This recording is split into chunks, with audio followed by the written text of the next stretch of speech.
আমার প্রিয়জনেরা, প্রভু যীশু খ্রিস্টর নামে সকলকে আমি জানাচ্ছি অভিনন্দন। প্রভু যীশু আমাদের অনেক প্রেম করেন।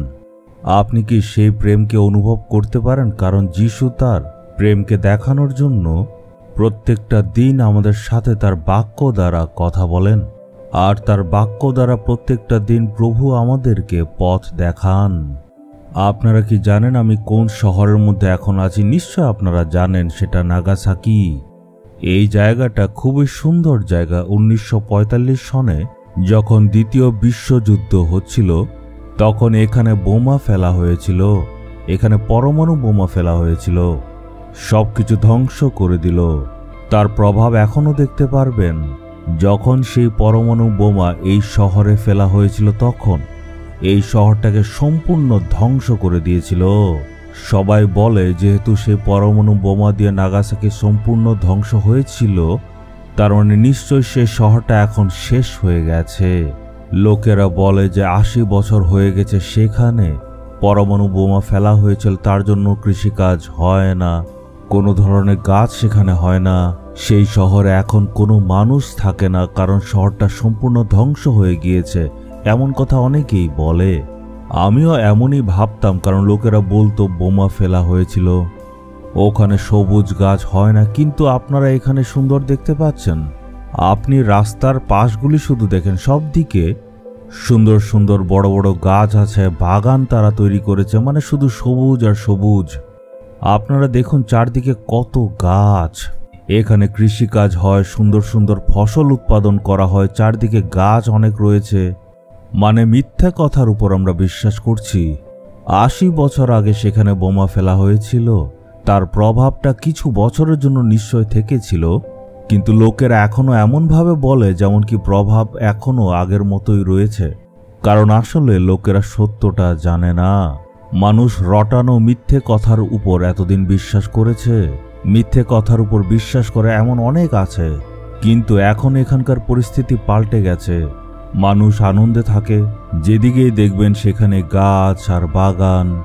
যে বোমাটা ফেলা হয়েছিল তার প্রভাব কয়েক বছর থেকেছে। একইভাবে আমাদের জীবনে অনেক এমন পরিস্থিতি আছে যেগুলো অনেক পুরনো হয়ে গেছে, কিন্তু এখনো আমরা সেটাকে নতুন ভেবে বসে আছি। কিন্তু এই অতীতের ঘটনাগুলির প্রভাব কিন্তু সবসময় থাকে না।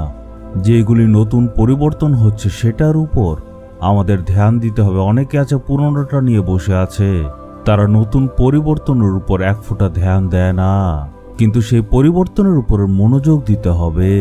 চলুন এখন আমরা দেখি ঈশ্বরের বাক্য আমাদেরকে কি বলছে। যিশায়া 60 অধ্যায়ের 2 পদ। সদাপ্রভু তোমার উপরে উদিত হয়েছেন, তার মহিমা তোমার উপরে প্রত্যক্ষ হয়েছে। বলছে উদিত হয়েছে। উদিত হয়েছে এই কথাটার অর্থ কি? মানে ঈশ্বর তার জ্যোতিকে আমাদের কাছে প্রকাশ করা।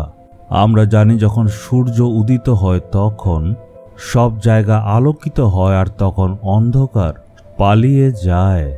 অন্ধকার দূর হয়ে আলো আসবে, দুঃখ যাবে আর আনন্দ আসবে।